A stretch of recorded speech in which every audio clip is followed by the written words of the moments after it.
parles souvent d'élite. Il est souvent question d'élite ces temps-ci. Puis tu dis que c'est difficile d'être une élite parce qu'on n'a jamais d'alliés. L'astral nous tire par en bas, puis l'intelligence nous tape dessus. Et savoir est-ce qu'on peut se faire des alliés.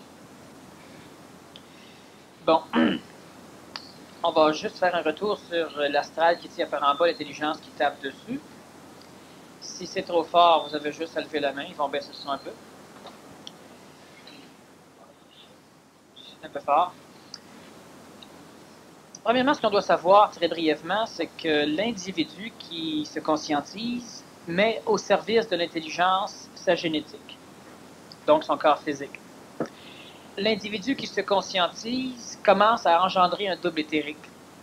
Il faut comprendre aussi que les doubles éthériques, il y a un double éthérique attaché à chaque être humain, comme il y a un ajusteur de pensée attaché à chaque être humain dès leur naissance. Par contre, l'ajusteur de pensée n'est pas sous le contrôle du mental, donc l'ajusteur de pensée n'a pas suffisamment de créneaux pour pouvoir communiquer avec l'âme de l'humain. Deuxièmement, le double éthérique qui appartient à chaque être humain est un double éthérique de la grosseur d'une cellule. Et ce n'est pas suffisamment ample pour pouvoir contenir la totalité de la conscience d'un humain qui va évoluer. Alors, si on a un double éthérique, il faut évidemment le faire croître. Si on parle de cellules, on peut aussi prétendre presque justement qu'on n'en a pas de double éthérique, bien qu'il y en ait un tout petit.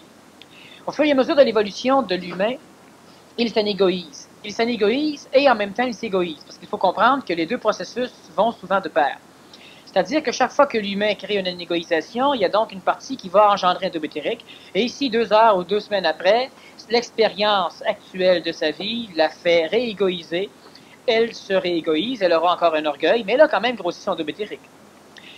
Si la personne meurt, les doubles éthériques sont ramassés habituellement par des hiérarchies cosmiques, extraplanétaires, qui vont étudier le double éthérique. Ils vont étudier le double éthérique de l'individu pour pouvoir en recréer un similaire, de façon à pouvoir se servir de l'expérience évolutionnaire de l'humain dans leur contexte planétaire, où eux sont en phase d'involution. Alors, j'ai déjà expliqué que l'être humain était relié du plan planétaire à d'autres planètes involutionnaires et évolutionnaires, et qu'à un niveau supramental, lorsqu'on atteignait un quantum d'énergie X, il y avait une fuite par des canaux séraphiques, et d'autres mondes bénéficiaient de l'énergie de notre évolution. Maintenant, ça c'est une chose. Donc, le double éthérique, s'il n'est pas suffisamment conscientisé dans le vivant d'un individu, il sert de laboratoire à d'autres formes hiérarchiques cosmiques qui vont étudier nos doubles éthériques pour pouvoir les recopier. Ils les altèrent de temps en temps, ce qui est involutif. Ils les volent, ils ne peuvent pas les voler, mais ils vont les étudier dans notre plan morontiel pour en refaire des clones, des copies dans leur plan eux. Maintenant, il y a une autre petite chose qu'on pourra se servir, si on veut parler de l'élitisme, c'est que l'être humain qui évolue ne doit pas s'idatiser, c'est un terme qu'on a jusqu'à date, qui à un moment donné va être ajusté, fait référence au sinistre individu dominé par l'astral. Ces personnages, qui sont finalement la majorité des humains, ont une tendance dangereuse à sécréter d'avance, c'est-à-dire à voyager dans un continuum astral, dans des futurs possibles, pour pouvoir expérimenter égoïquement ces futurs possibles, de façon, parce que l'ego est toujours impatient, de façon à pouvoir les vivre avant que la matière le leur permette, par le biais de leur corps physique. Alors ils vont par l'imagination ou simplement par création d'avenir possible. Et c'est dans cette mécanique que l'astral tire par en bas, c'est-à-dire que si le corps physique de l'âme est effectivement un véhicule, et c'est un fait, un véhicule qui est beaucoup plus important que l'âme, c'est un véhicule qui doit s'adapter génétiquement, donc atomiquement, donc évolutionnairement, biologiquement parlant, de façon à être capable de supporter par son système cérébral et neuronique et nerveux l'intelligence supramentale. Il est donc évident que le corps physique et les expériences amenées au corps physique sont les expériences sécrétatives, des expériences qui doivent amener la sécrétion hormonale. Et lorsque l'individu vit de l'expérience, il sécrète par l'émotion. Vivant de l'émotion, vivant des sécrétions, il mute l'âme et mute le monde de la mort parce qu'il l'instruit par l'émotion, et il mute le corps physique parce qu'il l'instruit par sécrétion endocrinienne. Si l'individu visualise d'avance quelque chose et qu'il se visualise personnellement, donc si l'ego se visualise dans ce contexte, on a 99 à 100% des chances que ce contexte n'arrive jamais. On a 100% des chances qu'il n'arrivera jamais tel que visualisé, mais on a bien des chances qu'il n'arrive jamais du tout. Plus l'individu aura visualisé, plus l'ego aura émotivement sécrété dans le corps physique, plus cet avenir possible sera éloigné. Ce qui fait que bien souvent, lorsque l'individu se conscientise, il a accès par l'intelligence supramentale à des visions d'avenir possibles de plus en plus intelligentes, de plus en plus éco et logiques, ce qui amène à l'ego une facilité à sécréter dans des mondes plus avant-gardistes ou avancés. Et nécessairement, lorsque l'ego joue ce jeu de sécrétion, on peut faire une équation mathématique dont la somme va être plus de souffrance, plus de problèmes, appauvrissement, danger du MTS, du martyre de la transition supramentale, parce que finalement, là où on doit aller pour finaliser notre évolution corporelle, l'ego y va avant le corps physique, sécrétant dans le passé, donc, vu qu'il est dans l'avenir, sécrétant dans l'immédiat, dans le passé de l'avenir, dans le corps physique, il rend inutilisable cet avenir du point de vue d'un système d'évolution, pour la simple raison que l'expérience ayant déjà été mémorisée, on n'a plus besoin de gruger cette partie du temps, nous l'avons déjà digéré, sans même aller là avec notre corps physique. Donc, plus l'être humain se conscientise, plus il a la faculté de voyager dans le temps, non pas dans le passé, mais dans l'avenir, et toutes les formes de passé voyageables sont des passés futurs. Plus il se conscientise, plus il a la faculté de voyager dans l'avenir, ce qu'il ne conscientise pas nécessairement du point de vue de l'ego, c'est-à-dire qu'il pense qu'il a sécrété, il pense qu'il a préscientisé, il pense qu'il a imaginé, il pense qu'il a rêvé, parce qu'il met les vieux mots à de nouvelles conditions, mais en réalité, même si l'astral copie, ce qu'il fait maintenant n'est pas nécessairement du rêve ou de l'imagination, c'est un voyage dans le temps. J'ai déjà expliqué qu'on avait la faculté de voyager, de se déplacer dans le temps et dans la matière. Dans le temps, c'est plus rapide. Donc, de ce fait, on peut considérer du point de vue extra-humain que, étant donné que l'humain sécrète dans des futurs possibles, il les élimine, on peut en constater, on peut décider que c'est l'astral qui tire par en bas. En réalité, c'est un phénomène évolutionnaire. L'intelligence frappe aussi de façon à ce que l'ego ne se prenne pas au sérieux dans la réussite de projets amenés par l'intelligence dans le contexte planétaire. Ça, c'est ce que j'ai dit aussi. Mais c'est toujours un facteur extra-humain. Si on le décortique un peu plus, on va découvrir que chaque fois que l'intelligence amène un projet sur le plan planétaire, une idée sur le plan planétaire, quelle que soit l'idée, même une guérison, c'est une idée ou c'est un projet, il y a de l'intelligentiation dans l'air. Cela peut être absorbé par le corps physique. Parce que l'ego est au courant, immédiatement l'ego commence à engendrer le même futur possible que ce qui est déjà en train de s'accomplir du point de vue de l'intelligence. Et là, on a une bilocation de transport, c'est-à-dire qu'on a un transport dans le temps par le corps astral et on a un transport dans le temps par le corps séraphique. Au niveau de l'intelligence supramentale, donc au niveau de l'ajusteur de pensée, bien souvent du double éthérique. C'est-à-dire qu'il y en a un qui annule l'autre. C'est ce qui va arriver. C'est-à-dire qu'il y a un qui va dans l'avenir chercher des trames pour les réincarner dans le présent, parce que j'ai déjà expliqué que dans certains cas, l'humain sera capable de réincarner de l'avenir et non pas seulement du passé. Donc, il va être capable d'éliminer des contingences de l'avenir parce qu'il va être capable de faire ce que dans l'Antiquité, l'humain ne faisait pas. Dans l'Antiquité, nous avons digéré le passé et nous digérions le présent. Aujourd'hui, des humains sont capables de digérer le passé, ils l'ont dans leur génétique, de digérer le présent et de commencer déjà à bouffer l'avenir. Mais ça, quand ça devient conscient, est-ce que c'est l'ego? C'est parce que c'est l'ego qui le récupère? Non, quand ça devient conscient, il faut savoir, premièrement, que plus nous devenons puissants, plus notre ego devient instruit. Donc, plus il devient puissant du point de vue du mimétisme de l'intelligence. Oui. Il pourra mieux copier l'intelligence. Si je vais dans une trame séraphique, voir un futur possible, que je décide, que ma conscience supramentalisée décide d'atterrir dans l'actuel, je n'ai pas un libre arbitre total, je suis manipulé à aimer les choses et je ne peux choisir que dans ce qui a déjà été fait. Et ça, tu n'élimines pas ce futur possible-là quand tu fais ça? Au niveau supramental, non, je l'attire au niveau planétaire. Par contre, l'attirant au niveau planétaire, immédiatement, mon cerveau va tendre à structurer d'une façon mentale la visualisation presciente de cet avenir possible. La structurant mentalement, il crée un nombre de formes électromagnétiques qui est une pensée. La pensée est nécessairement digérée par l'ego. Et maintenant, l'ego a la faculté immédiate, parce qu'il est impatient, d'où l'importance d'être patient, l'ego a la faculté immédiate par transport astral, d'immédiatement se diriger vers cet avenir pour aller le vérifier, pour aller le vivre avant que le corps physique y arrive, donc finalement avant que le mental et que la conscience supramentale, dans l'instantanéité, puissent tout cela ensemble fusionner, y parvenir. Et parce que l'ego va maintenant là, il crée les mutations nécessaires au corps physique, interdisant dans ce corps-là, l'atterrissement de ce futur possible. Donc, de ce point de vue, lorsque l'ego est venu gruger là-dedans, l'intelligence ne vibre plus l'importance de l'atterrir là. Il va se chercher un autre corps physique pour l'atterrir, c'est plus logique. Et de ce point de vue, si on ressort encore de l'humain, on peut prétendre que l'intelligence, non seulement l'astral te tire par en bas quand tu te conscientises pour te faire chier, mais qu'en plus l'intelligence tape dans ton ego pour que celui-ci ne s'égoïse pas plus. Mais comme je viens d'expliquer la mécanique, il y a donc un parallélisme astral qui s'établit très rapidement lorsqu'on a une préscience supramentale. Donc, chaque fois que nous avons des idées intelligentes qu'on considérerait comme étant intelligentes à appliquer dans le contexte planétaire, c'est là qu'on doit travailler mentalement, qu'on ne doit pas se visualiser là.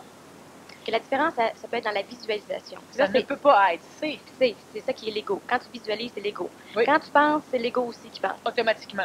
Donc, comment percevoir que c'est uniquement supramental ou mental? Il ne faut même pas que tu y penses.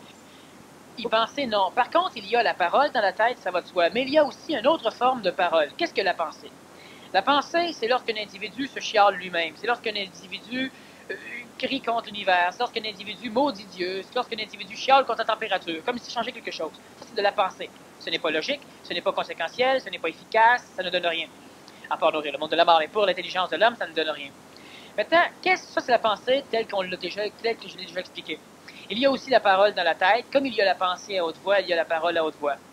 Mais ce qu'on doit savoir aussi, il est temps qu'on le sache, c'est qu'il y a d'autres formes de parole. Et donc, il y a d'autres formes de parole dans la tête et d'autres formes de parole par la voix. La pensée, c'est aussi, non pas seulement un cheval, la pensée, c'est aussi la visualisation d'un cheval. Si la pensée est capable d'être formique, en forme, et d'être orale, sans être une parole dans la tête, on doit considérer qu'il devrait y avoir une correspondance orale de cette pensée formique.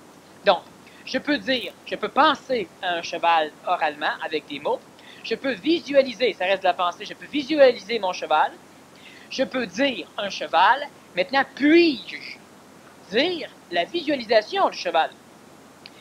C'est ce qu'on appelle la forme. Et on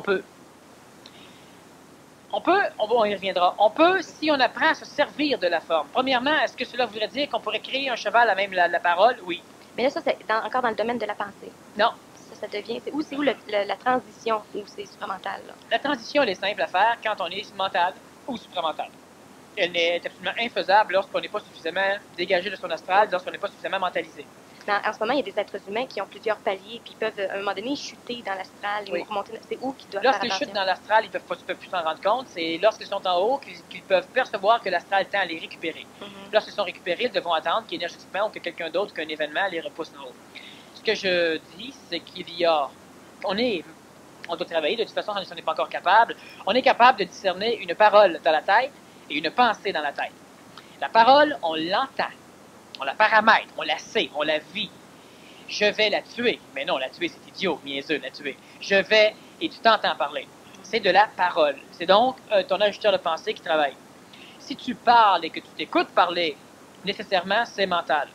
Si tu parles et que tu ne t'écoutes pas parler, tu peux te rappeler l'essence de ce que tu as dit, peut-être même les mots, mais tu ne t'es pas écouté parler à l'instant où tu parlais, tu pensais à haute voix.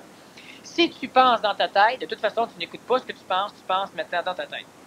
Alors, lorsque je dis que dans la tête, on peut visualiser un cheval, on peut aussi par la parole, c'est-à-dire ce n'est pas nécessairement par la parole, mais on peut supramentalement atterrir un cheval sur le plan planétaire. Donc, à partir de ce phénomène, si on se sera développé, mais on peut comprendre l'idée qu'on peut voyager dans une trame de l'avenir qui existe, la réincarner, c'est-à-dire aller la digérer, la voler de l'avenir, la descendre dans notre conscience supramentale, et on sera capable lentement de la matérialiser quelque part sur la matière atomiquement, pour que notre cœur atomique puisse aussi s'en servir, c'est-à-dire que là, on aura eu la parole formique, comme on peut avoir la pensée formique.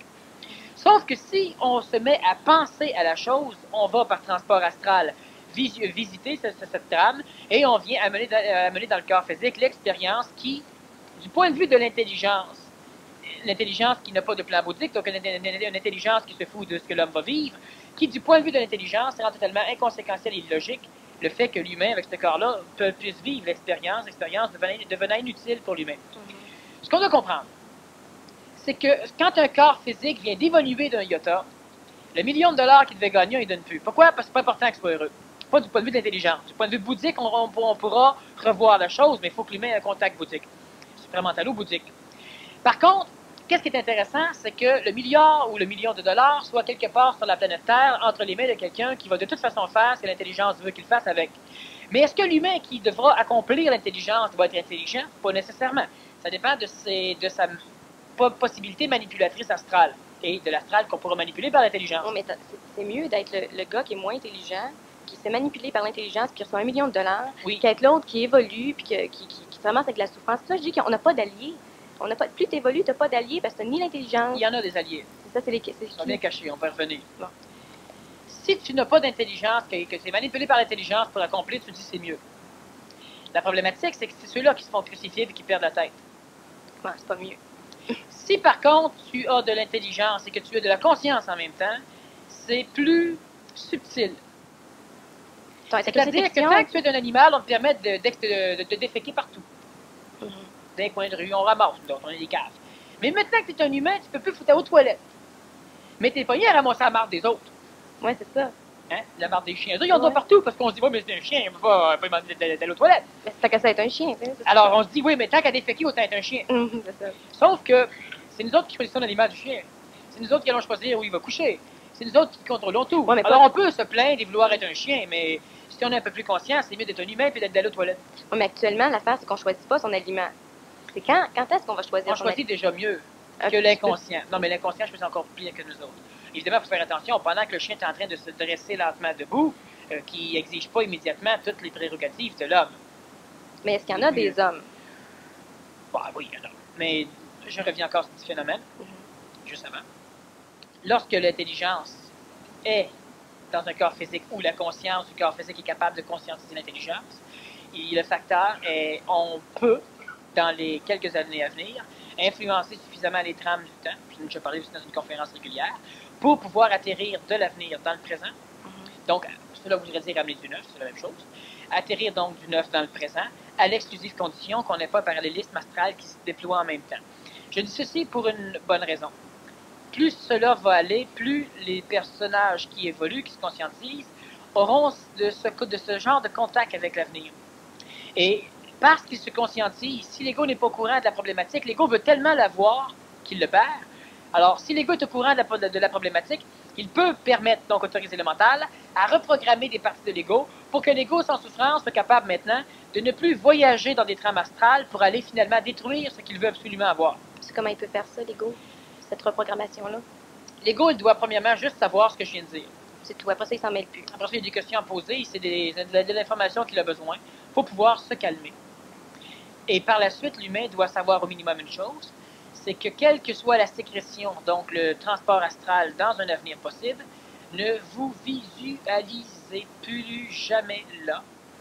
Et on doit s'arranger pour, à l'instant où le corps commence à prendre plaisir, donc en réalité c'est l'ego qui l'exprime, dans une visualisation astrale de quelque chose, immédiatement, il faut mettre suffisamment de transformation, donc il faut ajuster la pensée pour la déformer. Exemple, tu te vois gagner la loterie, et tu commences à jubiler, immédiatement tu transformes l'affaire, tu te visualises là, tant qu'à être pris là, tu te visualises, le billet est en faux, le feu prend dans le billet, tu sors de là, tu te fais tuer, il y a un avion qui tombe dessus, tu démolis, il n'y a aucun danger, tu démolis simplement.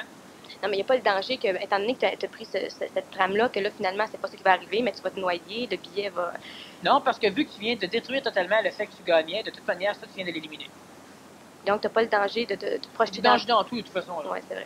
Mais là, tu viens d'éliminer une chose. Alors, au lieu de... Si on découvre qu'on est en train de se faire avoir, on doit changer immédiatement toute la structure au complet pour la faire négative. Ce que j'appelle, moi, s'écœurer. C'est une technique d'écœurement.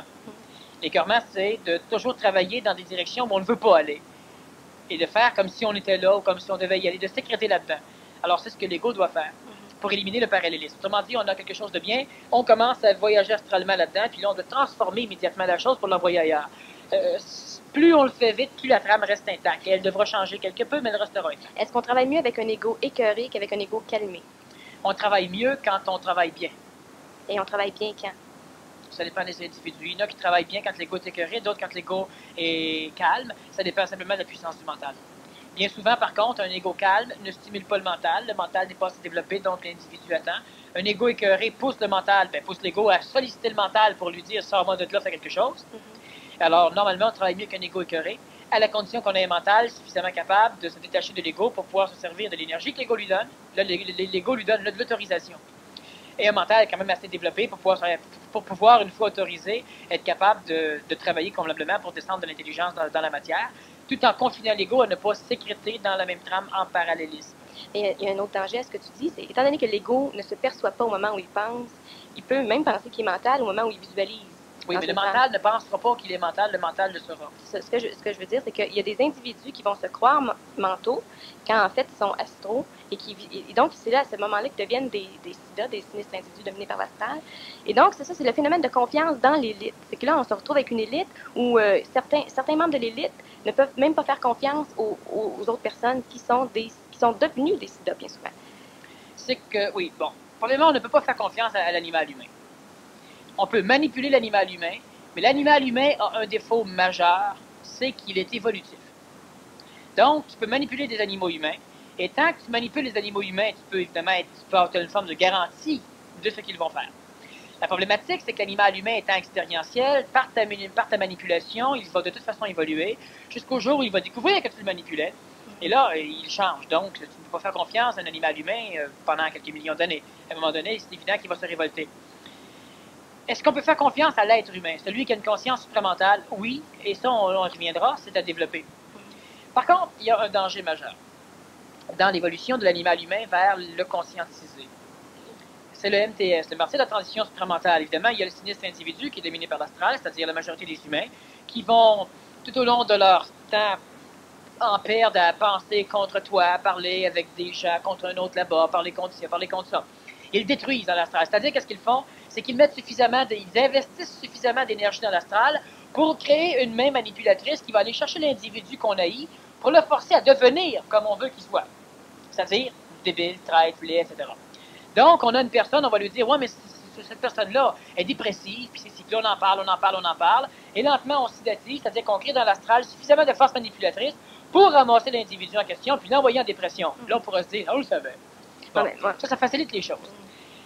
Ça, l'individu peut facilement contrôler ça lorsqu'il apprend ce qu'est la sédatisation et lorsqu'il le mental est capable d'en voir l'inconséquence. La grosse problématique va se poser lorsqu'un individu, juste avant, il y a l'individu spirituel qui évolue.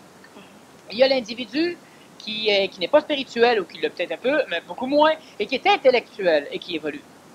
Et il y a à peu près pas d'individu mental de base qui évolue. Il y a un individu totalement mental, normalement, doit soit qu'il devienne un ajusteur collectif, soit qu'il rencontre un ajusteur collectif pour devenir mental. Alors, il y a donc ces deux formes d'individus. À travers l'évolution, j'ai rencontré beaucoup d'intellectuels, des personnages qui ne peuvent comprendre, qui ne peuvent sentir, qui ne peuvent vitalement percevoir quoi que ce soit, parce que l'intellect est une faculté du mental naissant, totalement basée sur l'expérience de l'ego, à travers la perception sensorielle des 5 sens conventionnels. Donc, l'intellect ne peut se fier que sur l'expérience sensorielle qu'il a vécue, et il ne peut donc se fier sur quoi que ce soit qui est extrasensoriel physique, donc il ne peut pas se fier sur les expériences vitales. Cela veut dire que l'intellect ne peut se fier sur l'intuition, que l'intellect ne peut comprendre le contact supramental, que l'intellect ne peut comprendre la perception vitale.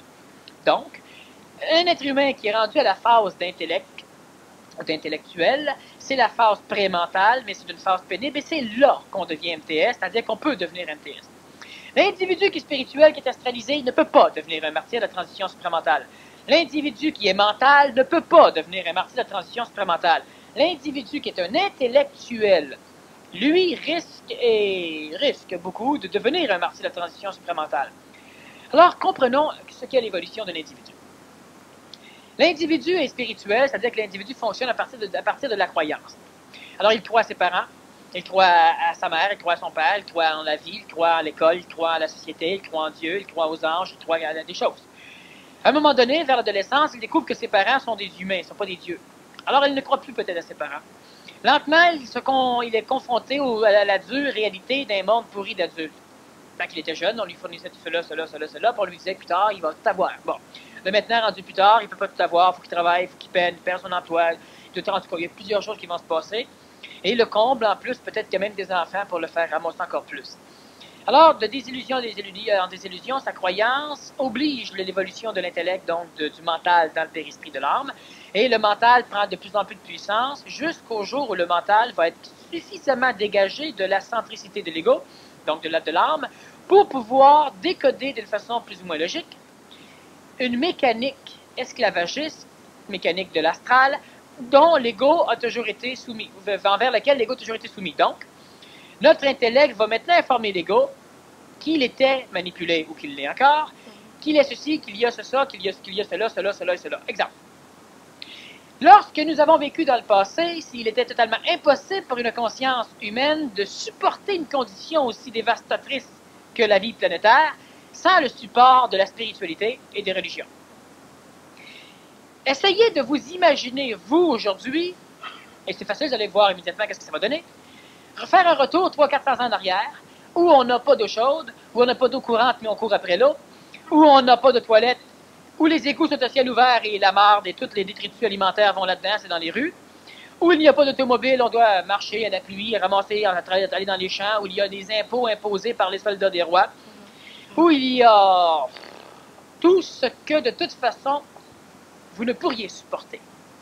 Alors, prenons l'exemple de l'humain qui n'a plus de spiritualité, puis rétrogradons-le quelques centaines d'années en arrière, il se suicide instantanément. Alors, nous pouvons considérer que nous sommes plus puissants qu'avant, à supporter de l'intelligence, mais pas nécessairement à supporter la Terre.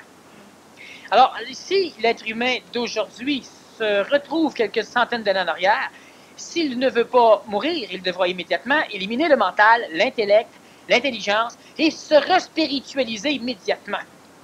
Parce que nous sommes de plus en plus libérés de l'attraction arimanienne du contexte planétaire, parce que nous avons de plus en plus de confort, ce qu'Ariman appelle le luxe, nous avons maintenant la capacité d'abandonner le spiritualisme qui nous permettait de supporter notre condition d'animal dans la boue, pour maintenant, mentalement ou intellectuellement, nous abonner à une autre source d'information, le plan supramental, parce que nous avons un contexte matériel un peu plus confortable. Par contre, l'intellectualisme, c'est un piège. C'est une nécessité, et comme toute forme de nécessité, lorsqu'elle devient importante, devient un piège très destructeur. Mais on ne peut pas passer de la spiritualité au mental. Non. Comme ça, les habitants qui avaient le gros bon sens, beaucoup plus mental qu'intellectuel. Oui, par contre, leur gros bon sens était bien souvent spirituel. Et c'était les jésuites, c'était l'organisation théologique qui pouvait le ramener. Par la suite, il y avait la programmation astrale. Leur gros bon sens était une sagesse acquise à travers le temps. Et bien souvent, à l'époque, on avait le gros bon sens quand on était âgé. On ne l'avait pas quand on était jeune. C'est encore un peu le même aujourd'hui, mais il y a une tendance à ce que le gros bon sens rattrape lentement la jeunesse. Ce qu'on doit donc comprendre, c'est que aujourd'hui, nous avons une évolution spirituelle. De quel genre? Par exemple, ceux qui font confiance à Daniel Kem sont dans un cadre d'évolution spiritualisée. Ils peuvent développer leur intellect, leur mental, il y a des parties mentales qui se développent, mais ce n'est pas un vrai mental. On n'a pas de vrai mental tant qu'on a une spiritualité. Mais quand tu dis ceux, est-ce que tu dis la globalité de ceux qui suivent Daniel Kem? La majorité, non, 100% de tous ceux qui vivent comme je le dis. Mais comme tu viens de dire, mais c'est pas tous ceux qui suivent Daniel Kem. Non, c'est pas tous ceux qui suivent. Oui, c'est tous ceux qui suivent Daniel Kem. C'est tous ceux qui suivent Daniel Kem. C'est pas tous ceux qui travaillent avec. Non, je comprends. C'est aucun de ceux qui travaillent avec, mais c'est tous ceux qui suivent. Okay, voilà. Bon.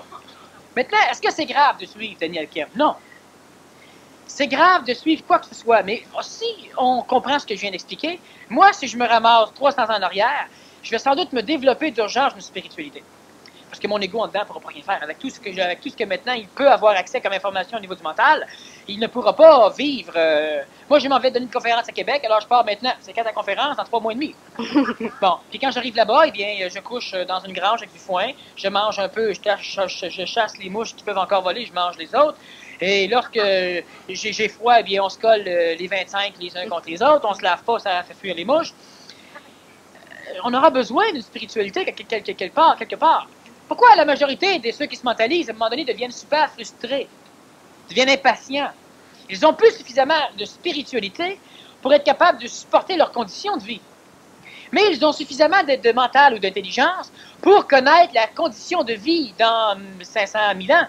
Et ils se disent, oui, mais là, leur mental vit là-dedans et leur corps vit ici, alors là, ils deviennent totalement frustrés parce qu'ils n'ont plus suffisamment de spiritualité pour supporter ou attendre, pour supporter la condition actuelle qui, pour eux, devient totalement débile, aussi salope que, là, 300-400 ans. Ça veut dire que quelqu'un qui a un mental, c'est sûr qu'il incarne des mémoires du futur. Oui. C'est pour ça qu'il... Alors, il risque donc de souffrir. Et là, s'il y a encore juste trop d'ego pour faire un parallélisme de voyage, tout ce qu'il vit dans l'avenir, il le détruit dans le présent, donc il ne fait que souffrir. Mais là, c'est un individu qui souffre, ce que j'appelle le conscientisé. Maintenant, ce que j'explique là, moi, c'est que on se rapproche du mental, ils n'ont pas un mental totalement libre, c'est une question spiritualisée. Et la spiritualisation de l'astral permet justement de protéger le corps physique d'une agression trop violente, d'une vision mentale, alors que le temps n'est pas encore prêt. Le temps ne se prête pas. Donc, Notre individu, celui qui croit encore en moi, celui qui, par exemple, croit en Daniel Kemp, celui qui aime peut-être pas le personnage, mais qui a besoin de l'énergie ou qui a besoin de l'information, soit parce que cela le nourrit énergétiquement, soit parce que cela le sécurise, soit parce que cela lui donne une raison de vivre, soit quelle que soit la raison. Cette personne-là, elle est encore dans une phase spiritualisée d'évolution supramentale. Ce n'est pas grave, c'est correct. J'explique même que c'est essentiel. Lorsqu'elle va avoir un mental presque suffisamment autonomisable, donc qui peut devenir autonome, il y aura à un moment donné une séparation, c'est-à-dire que la spiritualité devra tomber. La spiritualité tombant, je ne parle pas d'un morceau de la spiritualité qui tombe. C'est graduel. Une petite chose tombe, une autre chose tombe, une autre chose tombe. Mais à un moment donné, c'est le morceau complet de spiritualité qui va tomber. Et il y a beaucoup de personnes qui disent « Moi, je ne suis plus spirituel ». C'est qu'ils ne sont plus théologiquement spirituels. Ils n'adorent plus le Dieu, ils vont adorer l'âme, ou la matière, ou une idée, ou quelque chose. Alors, ça reste de la spiritualité, mais ce n'est pas grave. Prenons l'exemple du projet OFSA. Vu que tout le monde le spiritualisait, tout le monde voyageait astralement dedans, donc on le détruisait carrément, du point de vue de l'atterrissement d'un phénomène à venir à aujourd'hui. Donc, il y a de la spiritualité. Maintenant, ce qui arrive, c'est qu'à un moment donné, toute cette spiritualité-là, ici, tombe. Il ne reste plus rien. Vu qu'il ne reste plus rien, il reste l'intellect, il reste l'ego. Il reste l'intellect, et l'intellect est donc le mental naissant, avec des parties plus ou moins libérées du mental. Mais, étant donné qu'il n'y a plus de spiritualité et qu'il ne reste que l'intellect, immédiatement, l'individu qui était dans sa phase spirituelle passe à une phase intéressante qu'on appelle l'intellectualisme, un intellectualisme puissant, où là, notre individu, libéré de tous les besoins émotifs, astro ou égoïques, devient un fou, une folle, libéré. C'est-à-dire qu'il n'a pas suffisamment d'intelligence encore chez lui, mais il n'a plus l'entrave de la spiritualité. Alors, c'est un individu qui, à un moment donné, va subitement découvrir que l'ajusteur de pensée, c'est un concept. Plus besoin de concept, pas pour vivre, plus besoin de rien. Et là, ce qui lui arrive, lui, c'est qu'il devient dangereux, c'est-à-dire que là, il commence à ramasser l'argent, il peut même voler quelqu'un. Il commence, évidemment, il ne suit plus les structures évolutives qui l'ont emmené là jusqu'à date. C'est l'individu qui va dire « Ah ouais, mais les religions, c'est des imbécilités. » Il peut aussi dire « Ouais, mais Daniel Kemp, c'est écœurant comment il manipule les gens. La dernière fois, j'étais à sa conférence, je l'ai regardé faire, et puis la façon dont il parlait, c'était... Ça doit être comme ça. C'est une communication. » C'est-à-dire que cet individu-là est inécologique. Il ne peut pas l'être, il devient intellectualiste, c'est-à-dire que l'intellectuel ne peut pas comprendre l'intelligence. L'intellect ne se fie qu'aux mémoires. L'intellectualité, c'est la façon, c'est une forme logique de structurer les mémoires expérientielles de l'ego. Donc, il ne se fie qu'à l'ego, il désémotivise suffisamment les choses, même s'il vit encore de l'émotion par son corps physique, même s'il la refuse ou la rejette ou ne la conscientise pas. Sauf que maintenant, toutes les structures qui ont été établies pour lui permettre de monter là, ce sont des structures qui font partie de l'évolution, des structures qui font partie de l'illusion, donc de la forme, des structures qui font partie de la manipulation. Et maintenant, il les rejette, mais il rejette toute forme de structure qui peut ressembler à ça, parce que son intellectualisme lui suffit. Étant donné qu'il n'a plus d'ego suffisamment spirituel, il ne souffre plus dans sa conscience astrale de la souffrance spirituelle, ce qui, à l'époque, était la seule source d'intentionnalisation du progrès ou de l'évolution. Parce que je souffre, je veux avancer. Maintenant que je ne souffre plus, la réincarnation, on n'a pas besoin de ça pour vivre, c'est des concepts, ça n'a rien à voir là-dedans. La vie après la mort, la vie avant la mort, la génétique, la cellularisation, qu'est-ce qu'on a à foutre avec tout ça? Moi, je me suis maintenant libéré de ça, j'ai plus besoin de ça, tel parle l'intellectuel. Moi, maintenant, je fais juste vivre au jour le jour, puis j'ai plus besoin de ça. Quand quelqu'un vient m'écœurer, je dis en pleine face, ça va pas, j'ai maudit mon poing dans le visage, je m'en vais. Putain, le karma, l'écologie, le ci, le ça, toute la complexité, les techniques, les prières, les dieux, les égrégores, c'est tous des concepts. Moi, je bois mon verre de lait comme ça me plaît, puis ça finit là. Dans ceux qui te suivent, là, il y en a plusieurs qui sont spirituels. Tous ceux qui me suivent. Oui, tous ceux qui suivent. Bon. Donc, ils sont susceptibles de devenir intellectuels. Oui. Mais c'est quoi ton intérêt à vivre, à être assis sur une bombe? J'ai aucun intérêt à être assis sur une bombe. Mais c'est ce qui se produit. Ben, c'est que tous les sièges sont des bombes. Comme il fallait bien que je me sois quelque part. Mais là, de quelle façon tu vas contrer cette bombe-là? En la désamorçant. Et comment la désamorcer? Ben, c'est ça. En expliquant ce que j'explique aux gens, en les mettant en garde contre des dangers. Mais, oui. Étant donné que les MTS, bon, il y a quelques personnes sur la planète Terre qui font un travail d'antenne supramentale collective. La majorité des MTS sont apparus à l'extérieur de ceux à qui j'ai parlé. Parce qu'à un moment donné, il faut dire que je suis un des derniers arrivés. J'ai plus de facilité à observer ce qui s'est passé chez autrui et me rendre compte qu'il y a beaucoup de MTS qui sont apparus parce qu'il y a eu quelque chose. Je vais fouiller dans les annales psychiatriques de l'avenir et je découvre des pathologies. Je reviens maintenant ici et j'explique à l'humain le danger du MTS. Maintenant que l'ego est instruit, l'ego va, astralement, on va le manipuler différemment. On élimine donc les MTS.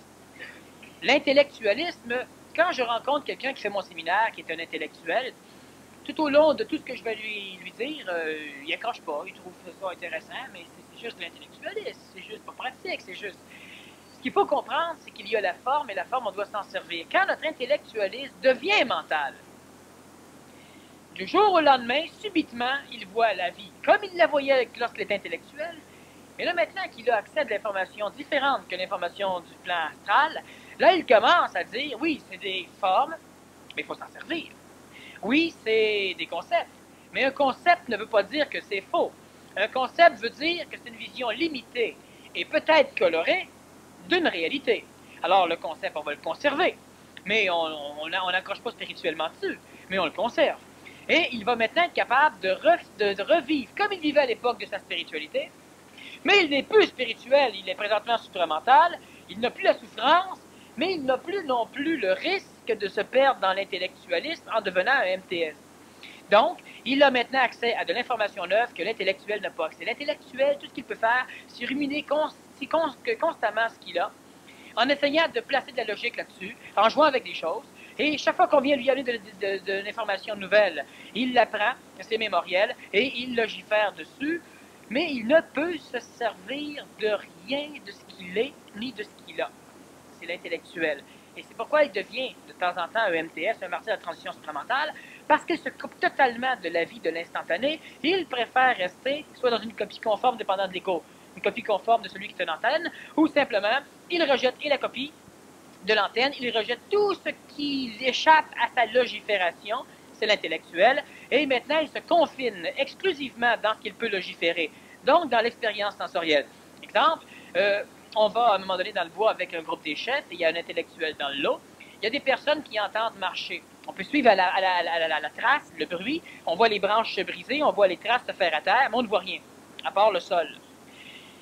Il y a, sur 30 personnes, il y en a 18 qui vivent l'expérience avec leur sens, et eux vont donc considérer que c'est vrai.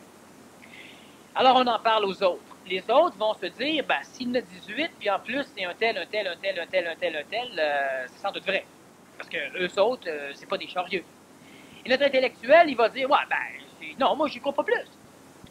Pourquoi? Parce qu'on parle encore d'élitisme, on parle de faire confiance, et que lui n'est pas capable de reconnaître l'intégrité mentale, donc les incapacités d'être manipulés astralement de ces individus-là, finalement leur liberté de vision, leur manque de coloration, donc leur pureté de vision, et il ne le reconnaît pas. Pourquoi? Parce que lui ne l'a pas vécu avec ses sens.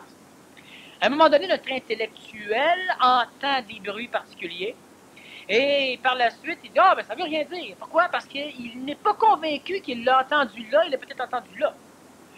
Alors, le sens vital, ne faisant pas partie de la structure expérientielle de l'intellect, donc de l'astral, il doute par encore. Jusqu'au jour où il va voir une entité brumeuse la nuit, et il ne sera pas sûr s'il ne l'a pas vu là. Alors, il reste encore, il doute. Parce que l'intellectuel va dire « Oui, mais si je le verrais, quand il voit, pas sûr qu'il voit.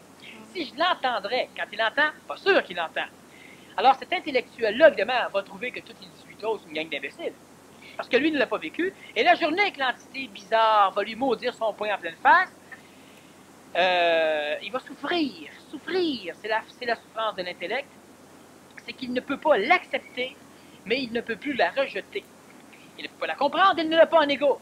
Alors là, il va venir me voir, il va dire « Qu'est-ce qui m'est arrivé? » Et là, il va voir qu'il se respiritualise pour être capable de supporter ce que je vais lui dire. Parce que vu qu'il ne peut pas le logiférer dessus, il ne l'a pas comme expérience ou comme information, il devra le prendre d'un autre, et le prenant d'un autre, nécessairement, ce sera de la spiritualité. Alors là, il sera vraiment mal pris et le MTS peut apparaître là-dedans.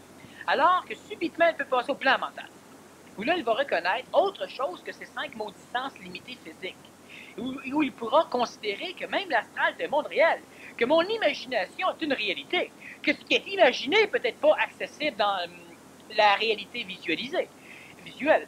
Mais c'est une réalité qui peut-être n'est pas utile, mais c'est une réalité quand même. Le mental, ou encore celui qui devient mental, va maintenant être capable de se servir d'une expérience neuve. Donc l'entonnoir expérientiel se rétrécissant vers la conscientisation, le temps où tu n'acceptes plus ou presque plus l'entonnoir du passé, donc de l'information historique des autres, et le temps où tu vas t'ouvrir à de l'information supramentale, c'est l'intellectualisme, et c'est là que les gens peuvent décrocher, c'est là que tu deviens mental. Et MTS. Mais l'intellectuel, c'est ça, c'est parce que ses corps ne sont pas déployés ou c'est parce qu'un ego trop fort, mais ses corps sont aussi déployés qu'un autre. Ses corps sont déployés, mais il a un ego qui est extrêmement puissant, mais il y a un ego pas nécessairement plus fort, c'est un ego qui s'est illusionné à un moment donné dans l'être sorti, et qui subitement redécouvre qu'il n'était pas sorti. Là, il va dire, c'est là qu'il commence à parler de subtilité. Ah, et moi j'ai sorti de ça, et là maintenant je viens de voir les derniers bastions de la subtilité de la manipulation, et qui normalement va être soit les individus avec qui il se conscientisait, soit l'individu qui l'a conscientisé. Exemple, on est ensemble, on travaille sur un projet, puis subitement, paf, ma spiritualité du projet tombe. Qu'est-ce qui reste? Il reste soit la compréhension intelligente du projet, soit l'intellectualisme, et là, je vais me dire, crime, j'étais encore manipulé. Alors là, je regarde les autres, puis là, je leur dis, oui, mais là, c'est toute l'idiotie ce qu'on fait là. Ouais, c'est de la subtilité. Voyez pas comment subtilement on se fait encore ramasser. Voyez pas comment. Là, il parle de subtilité. C'est surtout là que, normalement, l'individu qui est spirituellement à tendance supramentalisable bloque, devient MTS, il va donc travailler contre les autres, travailler contre des projets, travailler contre. Finalement, il va régresser dans le monde de la spiritualité normale. Dernièrement, j'ai rencontré une personne qui vient me voir et dit là, je t'ai observé, puis je me rends compte que tu étais un bonhomme mauditement intelligent. Ça, c'est une insulte. Ça, c'est là, on a un MTS d'en face. Et là, ce qu'il veut me dire, c'est pas intelligent dans le sens intelligent, dans le sens rusé. Débilement rusé, hypocritement rusé, là, génialement hypocrite. Là. Bon. Alors là, il me dit, tu manipules subtilement, maudit. Pourquoi il vient me le dire? Parce qu'il doit se prouver que lui, il le sait. Que lui peut tomber là-dedans. C'est l'MTS. Alors, je lui dis, on n'a rien à se dire. Pourquoi on n'a rien à se dire? Parce que là, un instant, là, il a peur qu'il manque un morceau. Là. D'un coup, je l'ai manipulé quelque part, puis il ne l'a pas vu. Là. Ça va pas, là. Ça marche pas comme ça, là. Et là, ça va être, c'est que tu manipules tout le monde. Ben oui. C'est subtil, c'est écœurant. Moi, maintenant, je m'en suis sorti. Là. Moi, ça marche plus maintenant sur moi, là. Ah, pourquoi tu viens me parler? Ah, rien que pas te le dire, mais... Ah non, il n'y a rien, plus rien là, rien. Là, ce que je lui explique que, vois-tu, pendant toute ta vie, tu as pensé que les politiciens étaient là pour aider le peuple. Maintenant que tu deviens politicien, tu arrives à la table, puis tu dis, c'est des chieux. Puis là, tu représentes dans le peuple, là, tu penses que t'es meilleur qu'un autre. Maintenant que tu es rendu en politique, là, deviens donc politicien, ferme donc ta gueule. Le peuple a besoin d'un gouvernement comme on l'est. Puis le peuple s'illusionne que le gouvernement est X, Y, Z. Maintenant que tu arrives à l'ouverture de ta conscience, que tu en arrives à découvrir comment ça marche, puis les politiciens ont toujours dit « On se fout de vous autres! On veut des électeurs! » Tous les films le disent. « Ah, monsieur le maire, il y a une maladie grave. Ah, pas grave. Ah, mais ça tue des électeurs. Oh oui, ah oui. Ah, là, un instant, oui, je vous écoute. On le sait. Puis la journée que ce que tu sais, tu découvres que c'est ça. Bref, que finalement, ils t'ont jamais menti dans l'important. Ils t'ont toujours menti dans ce que tu voulais qu'ils te mentent. Ils te donnent des promesses que tu veux. Puis on sait qu'un politicien ne tient pas ses promesses, tout le monde le sait. Donc, il ne te ment pas dans l'important. Il te ment dans le reste, dans l'accessoire. La journée que tu découvres que ce que tu savais, c'est ça, c'est danger de devenir MTS. Pourquoi? Parce que là, tu espérais ci, tu espérais ça. Et finalement, tu dis, oui, mais on a toujours pensé que vous étiez... C'est votre problème. Mais on vous a toujours dit qu'on manipulait. Ah ouais, mais c'est écœurant. On s'est toujours dit que c'était écœurant. Le MTS arrive là, et là, il n'y a plus, à peu près plus rien à faire. C'est-à-dire que là, il s'en retourne, refusant toutes les lois qu'il découvre maintenant, parce que il n'a pas l'information pour comprendre plus loin. Alors, il rentre maintenant dans la Ligue majeure, Et il décide qu'il va faire sa ligue majeure à lui, où il sera le sauveur de la gang de poissons en bas, parce qu'il va maintenant aller les avertir, les informer que ça, c'est ça. Bon, c'est un peu comme les mouvements pacifistes à un moment donné qui veulent informer le peuple qu'on a des bombes nucléaires. C'est quoi le danger? C'est pour lancer ses ennemis. Oh, il n'y a pas de danger pour nous autres. Ah, on a tout découvert, nous autres, on a tout découvert. Ils vous disent qu'il n'y a pas de danger, puis ils se préparent à une guerre. On a tout découvert, nous autres. Là, on va en campagne. Et si on se désarme, ben, les ennemis, eux autres, ils n'ont pas de problème. Ils vont nous attaquer, ils vont venir nous planter. Le MTS, donc, travaille relativement rapidement contre les autres, et c'est l'intellectuel. Par contre, l'intellectualiste, qui à un moment donné rentre dans un autre plan du mental, recommence à retrouver le sourire, recommence à aimer le gâteau. Pas juste dire, ouais, mais tu sais, ça c'est un concept de goût. Non, là, il recommence à trouver le gâteau. Il recommence à aimer jouer, il recommence à reprendre goût à la vie. Et là, les autres, les MTS, vont dire, ça y est, il est retombé en bas. Mais non, c'est ça. Référence. OK. Ça, je dis du point de vue de du MTS, le mental est redevenu spirituel. Oui. Mais c'est pas il vrai. faut bien, c'est comme n'importe qui. Moi, je peux pas dire, un égo ne peut pas accepter que quelqu'un d'autre soit mieux que lui. Donc, pour le supporter, il devra le mettre en bas. Mais du point de vue de l'efficacité, c'est vrai que le mental est efficace, est encore plus efficace que le spirituel. C'est le MTS qui n'est pas efficace. Ah ben absolument. Par contre, comme la confiance, je parlais de la confiance au début, donc ce n'est pas le mot confiance qu'il faudrait mettre. Confiance est spirituelle. Mais du point de vue du mental, c'est quel mot, quel concept qu'on mettrait au lieu de confiance? C'est une union, c'est une télépathie. Ce n'est pas une confiance, c'est simplement une connaissance, un savoir. Moi, je sais que la façon dont tu es programmé, tu ne peux pas manquer à ta parole. Ce n'est pas une confiance, c'est un savoir. Alors, lorsque, à un moment donné, les êtres humains arrivent à un certain niveau mental, on doit s'assurer de placer des inhibitions de déformation, d'évolution, des inhibitions vers le MTS. On doit placer des paramètres de programmation pour s'assurer, ce n'est pas la confiance, pour s'assurer que les individus avec lesquels on travaille ou on vit sont programmés pour ne pas devenir inefficaces, pour ne pas faire défaillance à une structure qu'on a établie. Autrement dit, si je travaille avec toi, je dois m'assurer de ta programmation et tu dois t'assurer de ma programmation. Autrement dit, je peux dire à des individus, c'est évident que si on veut travailler ensemble, il faudra qu'on s'assure qu'on ne se pilera pas sur les pieds les uns les autres et que du moment qu'il va se passer quelque chose de bien, qu'il n'y a pas un en rapace qui va se l'approprier puis sacrer son camp avec. Il va falloir qu'on crée une structure pour se l'assurer. Sinon, il n'y a même pas d'intelligence de vouloir progresser ensemble, on va progresser séparément.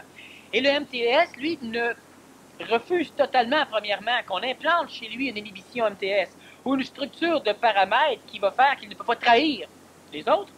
Il le refuse et il ne croit pas. Il ne peut pas le croire parce que ça le fait souffrir. Il ne croit pas que ça se fait chez autrui et que c'est efficace et sûr. Parce que s'il pourrait croire que ça se fait, que c'est efficace et sûr, ben, il devrait changer et l'accepter chez lui. C'est-à-dire que qu'est-ce qui fait qu'à un moment donné, un humain dévie? C'est son ego. Donc, ce que je dis moi, c'est qu'on doit placer des structures programmatives dans l'ego. C'est pas votre mental, c'est votre ego le problème. Donc, si c'est pas votre mental, si votre mental comprend l'intelligence de pouvoir s'assurer autrui, il comprendra aussi l'intelligence qu'autrui veulent s'assurer de lui.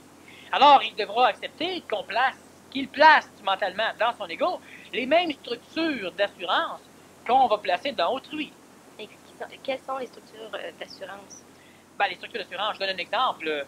Tu es avec un bonhomme, vous décidez d'avoir un enfant, il faut qu'il y ait une structure d'assurance qui va faire en sorte que si vous décidez de ne plus rester ensemble, que sans aller à la cour, que c'est évident que l'autre qui n'aura pas la garde de l'enfant, ou vous allez l'avoir une fois par année, mais c'est évident que celui qui ne l'a pas ce temps-là continue à supporter l'autre, simplement parce que c'est évident et c'est logique. Donc, ça, c'est une assurance. Une assurance qui ne se déploie qu'au niveau du mental. Qui se transmet par la parole. Qui se transmet par la parole, qui se transmet par l'évolution aussi, c'est-à-dire que ça se développe. Plus le mental se sépare, plus l'intellect mute en mental et plus le mental se sépare de l'astralité, de la spiritualité, plus le mental, d'une façon évidente, programme l'ego. Autrement dit, à un moment donné, je me lance dans une opération et je prends deux individus et les deux individus sont mentales, donc à conscience supramentale ou supramentalisable. Nous nous associons ensemble. juste par le fait que nous allons dire, bon, alors, on s'associe? Oui. Bon, on peut se faire confiance? Oui. Immédiatement, le mental place les inhibitions au niveau de l'ego. C'est instantané. Alors, parfait. Donc, on peut se serrer la main et immédiatement, les inhibitions sont placées. Nous trois, on peut pas se tromper, on peut pas se voler les uns les autres. La journée où moi, je ne peux plus suivre mentalement, je vais rencontrer les deux autres personnages et je vais leur expliquer que là, je ne peux plus. Alors, selon l'entente, on devait faire ça jusqu'à temps que ça aboutisse. Ça aboutit pas, mais je ne peux plus. Mais là, la personne ne s'est pas poussée, là. Et elle vient demander la permission. C'est pas de l'esclavagisme. Il faut qu'à un moment donné, l'élite puisse parvenir à codifier sa fonction de fonctionnement. Alors, je reviens et je leur dis que présentement, je demande votre autorisation pour me retirer. Alors, les personnes sont mentales, donc c'est pas des esclavageurs. Alors, ils vont simplement étudier qu'est-ce que ça va nuire. Ils vont dire, ben pas tout de suite, on a encore besoin de toi pour 3 mois. Mais là, OK, on va s'enligner pour remplacer. La personne, 3 mois, elle va rester. Et moi, je sais qu'elle va rester, je n'ai pas besoin de m'en faire. C'est pas un trou de cul. C'est pas l'animal humain qui, du jour au lendemain, peut s'en aller. L'animal humain va rester. C'est pas plutôt un trou de cul, un intellectuel, ou un trop évolué, là, ou en phase d'évolution, mais pas assez, puis trop, qui n'importe quand peut décider que, ah, ben après tout, c'est manipulation. J'ai pas besoin de me sentir coupable. Moi, non, moi, tu sais, l'argent, je le garde, puis je ne parle plus. Là. Et là, il n'y a plus un être humain qui va arriver à travailler ensemble. Et c'est pourquoi la majorité de ceux qui se conscientisent, à un moment donné, éclatent. Ça veut dire qu'ils ne peuvent plus travailler les uns avec les autres, parce qu'eux se disent, moi, libre comme je veux rester libre, personne ne peut me faire confiance. Donc, je ne peux pas faire confiance non plus aux autres qui sont comme moi.